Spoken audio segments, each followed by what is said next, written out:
ഇന്ന് മൈൻഡ് പ്ലസിന്റെ 1478 ദിവസമാണ്.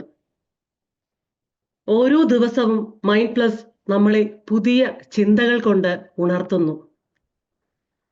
നമ്മളിൽ ഒരുപാട് നല്ല മാറ്റങ്ങൾ സൃഷ്ടിക്കാൻ മൈൻഡ് പ്ലസ് കൊണ്ട് സാധിക്കുന്നു. ഉണ്ണികൃഷ്ണൻ സാറിനും ജോർജ് സാറിനും നന്ദി പറഞ്ഞുകൊണ്ട് ഇന്നത്തെ സെഷനിലേക്ക് പോകാം. നല്ല പ്രകൃതി ഭംഗിയുള്ള ഒരു ആശ്രമം. അത് മരങ്ങളും പൂക്കളും നിറഞ്ഞതായിരുന്നു. അവിടുത്തെ പ്രധാന സന്യാസി ശിഷ്യന്മാരുടെ വളരെ പ്രിയപ്പെട്ട ഒരു ഗുരുനാഥൻ തന്നെയായിരുന്നു. ആ ആശ്രമത്തിൽ സന്യാസിക്ക് പ്രിയപ്പെട്ട ഒരു പൂച്ച ഉണ്ടായിരുന്നു. ദിവസവും രാവിലെ കുളി കഴിഞ്ഞ് വന്ന സന്യാസി പൂജയ്ക്കിരിക്കുമ്പോൾ പൂച്ച വന്ന് സന്യാസിയുടെ മടിയിൽ കയറിയിരിക്കും. അവിടുത്തെ ആചാരമനുസരിച്ച് സന്യാസി വീണ്ടും കുളിക്കണം. ഇങ്ങനെ നടക്കുമ്പോൾ ഇത് കാണുന്ന ശിഷ്യന്മാർ ഈ ഒരു ബുദ്ധിമുട്ട് ഒഴിവാക്കുവാൻ വേണ്ടി സന്യാസി കുളിച്ചു വരുമ്പോൾ ശിഷ്യന്മാർ പൂച്ചയെ അവിടെ അടുത്ത് തന്നെ കെട്ടിയിടും. ഇത് ദിവസവും ചെയ്യുമായിരുന്നു, പൂച്ചയെ കെട്ടിയിടുന്നത്. കുറെ ദിവസം കഴിഞ്ഞു. പഴയ ശിഷ്യന്മാർ പഠനം കഴിഞ്ഞ് തിരിച്ചുപോയി. പുതിയ ശിഷ്യന്മാർ വന്നു. മാസങ്ങൾ കടന്നു പോകുന്നു. ഒരു ദിവസം പൂച്ചയെ കാണാനില്ല. സന്യാസി കുളിച്ചു വരാൻ സമയമായി. ശിഷ്യന്മാർ ടെൻഷനായി. എവിടെ തെരഞ്ഞിട്ടും പൂച്ചയെ കാണാനില്ല. എന്തു ചെയ്യും? ശിഷ്യന്മാർ അടുത്ത എല്ലായിടത്തിലും പോയി തെരഞ്ഞു. പൂച്ചയെ കിട്ടിയില്ല. പക്ഷെ അവർ വേറൊരു പൂച്ചയെ കണ്ടെത്തി. അവർ അതിനെ പിടിച്ചു കൊണ്ടുവന്ന് ആ പൂച്ചയെ അവിടെ കെട്ടിയിട്ടു. സന്യാസി കുളി കഴിഞ്ഞു വന്നു. പൂജയ്ക്കിരിക്കുമ്പോൾ ശ്രദ്ധിച്ചു, ഇതെന്താ വേറൊരു പൂച്ച? ഇവൻ പുതിയതാണല്ലോ. എന്തിനാ ഇവനെ ഇവിടെ കെട്ടിയിട്ടിരിക്കുന്നത് എന്ന് ശിഷ്യന്മാരോട് സന്യാസി ചോദിച്ചു. ശിഷ്യന്മാർ പറഞ്ഞു, ആ പഴയ പൂച്ചയെ കാണാനില്ല. തെരഞ്ഞു നോക്കിയപ്പോൾ ഇവനെ കിട്ടി, അതുകൊണ്ട് ഇവനെ കെട്ടിയിട്ടു. ഇത് കേട്ട സന്യാസി ചിരിച്ചു.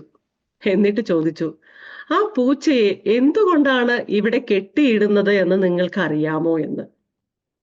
അവിടെയുള്ള ശിഷ്യന്മാർക്ക് ആർക്കും ഉത്തരമുണ്ടായിരുന്നില്ല.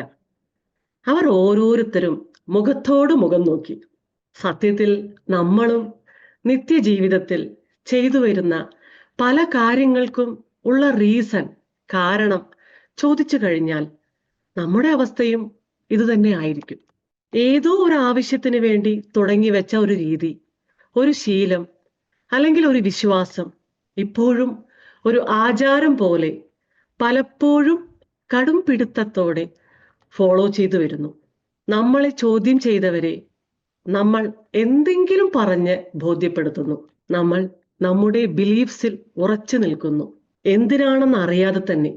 ഇന്ന് നമ്മൾ എന്താണോ എവിടെയാണോ നിൽക്കുന്നത്, അത് ഇതുവരെ നമ്മൾ ശീലിച്ച ഹാബിറ്റ്സ് അഥവാ രീതികളുടെ കാരണമാണ്. നമ്മൾ ആ രീതികളെ ചോദ്യം ചെയ്യാനും തീരുമാനങ്ങളെ റീതിങ്ക് ചെയ്യാനും നമ്മൾ റെഡിയാണോ? ഇന്നത്തെ session the power of rethinking. ഇതൊരു പുതിയ സെഷനാണ്. നമ്മുടെ ധാരണകളും ചിന്തകളും തീരുമാനങ്ങളും ശരിയാണോ, അല്ലെങ്കിൽ ശരിയായ ഡയറക്ഷനിൽ ആണോ എന്ന് പുനർവിചാരണ ചെയ്യുന്ന ഒരു പ്രക്രിയ, റീതിങ്കിങ്. ആഡം ഗ്രാൻഡ് പറയുന്നു, rethinking is not just about changing strategies, it is about challenging your assumptions.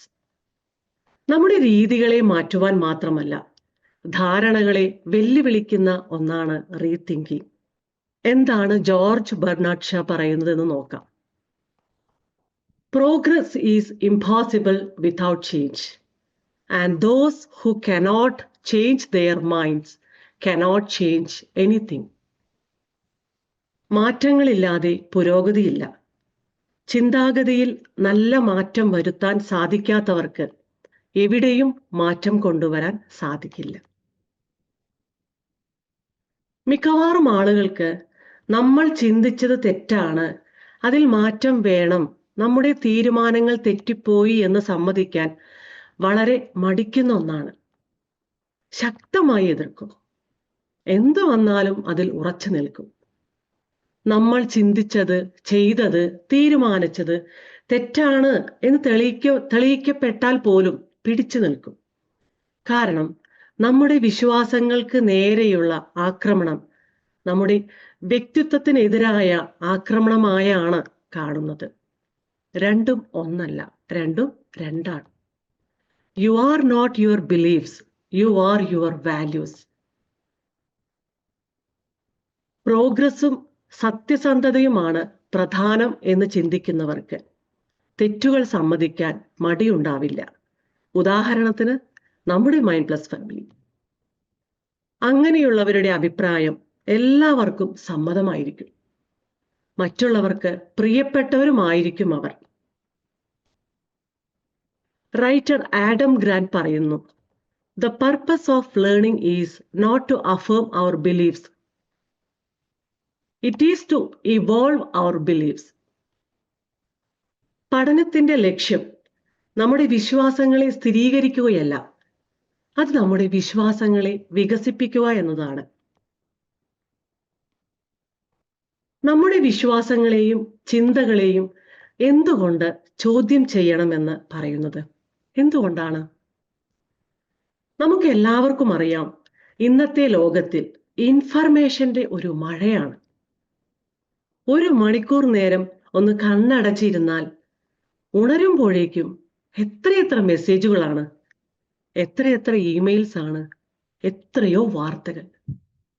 ഏതാണ് ശരി, ഏതാണ് തെറ്റ്, സത്യം എന്താണ്, അസത്യം ഏത്, എന്താണ് വിശ്വസിക്കേണ്ടത്? ഇനി നമ്മൾ ഏർപ്പെടുന്ന കാര്യങ്ങളിൽ റീതിങ്ക്, ഒന്നുകൂടി ചിന്തിച്ചില്ലെങ്കിൽ എന്ത് സംഭവിക്കുമെന്ന് നോക്കാം. ഒന്നുകൂടി ചിന്തിച്ചില്ലെങ്കിൽ എന്ത് സംഭവിക്കുമെന്ന് നോക്കാം. ഉദ്ദേശിച്ച ഉയർച്ചയില്ലാതെ സ്തംഭിച്ചു പോകും. നമ്മൾ പഴയ ചിന്തകളിലും ശീലങ്ങളിലും വിശ്വാസങ്ങളിലും സ്തംഭിക്കുന്നു. ഉയർച്ചയ്ക്കുള്ള ഒരു അവസരം കിട്ടാത്ത അവസ്ഥ ഉണ്ടാകുന്നു. ഡെവലപ്മെന്റ്സിനുള്ള ഒരു അവസരം ഇല്ലാത്ത അവസ്ഥയുണ്ടാകുന്നു. അതൊരൊറ്റപ്പെട്ട വ്യക്തിയുടെ പേഴ്സണൽ അല്ലെങ്കിൽ പ്രൊഫഷണൽ ലൈഫിലായാലും ശരി, ഒരു സ്ഥാപനത്തിലായാലും ശരി. മിസ്ഡ് ഓപ്പർച്യൂണിറ്റീസ്, അവസരങ്ങൾ നഷ്ടപ്പെടുന്നു. സാഹചര്യങ്ങൾ പുനർവിചാരണ ചെയ്യാത്ത പക്ഷത്തിൽ പുതിയ പല അവസരങ്ങളും കിട്ടാതെയാവുന്നു. പുതിയ ഐഡിയകൾക്ക് സ്ഥാനമില്ലാതെ മുന്നേറ്റം നിലയ്ക്കുന്നു. അടുത്തതായി റീഇൻഫോഴ്സിംഗ് മിസ്റ്റേക്സ്, തെറ്റുകൾ ആവർത്തിക്കപ്പെടുന്നു. പുനർവിചാരണ ഇല്ലാതെയാകുമ്പോൾ പഴയ തെറ്റുകൾ വീണ്ടും വീണ്ടും ആവർത്തിക്കുന്നു. തെറ്റുകളിൽ നിന്നുമുള്ള പഠനം ഇല്ലാതെയാവുന്നു. അതുപോലെ തന്നെ പൊരുത്തപ്പെടാനുള്ള കഴിവില്ലായ്മ.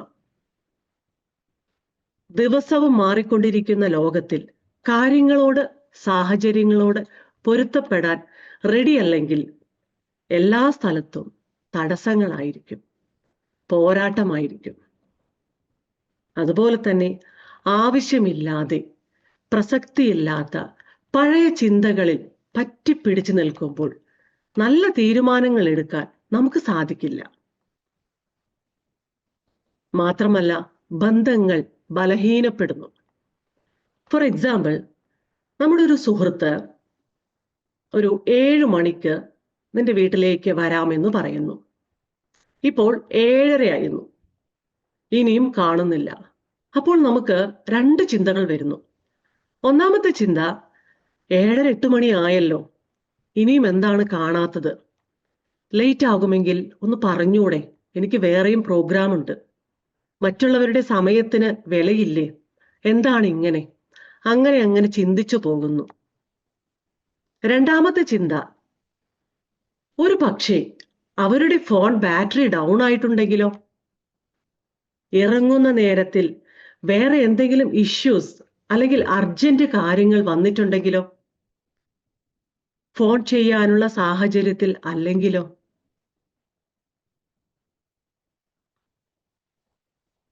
ഇവിടെ രണ്ടാമത് ഒരു ടിപ്പിക്കൽ റീതിങ്കിങ് ആണ്, ഡിഫറൻറ്റ് പേഴ്സ്പെക്റ്റീവ്. ഇവിടെ ഇതിനെ നെഗറ്റീവ് തിങ്കിങ് ആയി കരുതാതെ ആ റിലേഷൻഷിപ്പ് സേവ് ചെയ്യാനുള്ള നല്ല ഓപ്ഷനായി നമുക്ക് കരുതാം. People who rethink frequently have more positive emotion and less negative emotion than those who don't. Rethink ചെയ്യുന്നവർക്ക് കൂടുതലും പോസിറ്റീവ് ഇമോഷൻസും നെഗറ്റീവ് ഇമോഷൻസും കുറവായിരിക്കും. റീതിങ്കിങ് എന്ന് പറയുന്നത് ഓവർ തിങ്കിങ് ആണോ? അല്ല. പഴയ തെറ്റായ വിശ്വാസങ്ങളിൽ നിന്നുകൊണ്ട് വീണ്ടും വീണ്ടും ചിന്തിച്ചുകൊണ്ടേയിരിക്കുക എന്നതാണ് ഓവർ തിങ്കിങ്. റീതിങ്കിങ് അങ്ങനെയല്ല, അത് പുതിയ പെർസ്പെക്റ്റീവോട് കൂടി ചിന്തിക്കുന്നതാണ്. റീതിങ്കിങ് നമ്മുടെ കാഴ്ചപ്പാടിനെ വിശാലമാക്കുന്നു, ഷാർപ്പൻ ചെയ്യുന്നു. When rethinking can be bad, rethinking വിശാലമാകുമ്പോൾ എന്ത് സംഭവിക്കുന്നു? ഒരുപാട് റീതിങ്കിങ് ഓവർ തിങ്കിങ് ആയി മാറാൻ സാധ്യതയുണ്ട്. ഒരുപാട് നേരം നമ്മൾ റീതിങ്കിങ് ചെയ്യുമ്പോൾ അത് ഓവർ തിങ്കിങ് ആയി മാറാൻ സാധ്യതയുണ്ട്. അങ്ങനെ ആയാൽ നമ്മുടെ കോൺഫിഡൻസ് കുറയും, നമ്മുടെ കാര്യങ്ങൾ ഡിലേ ആകും.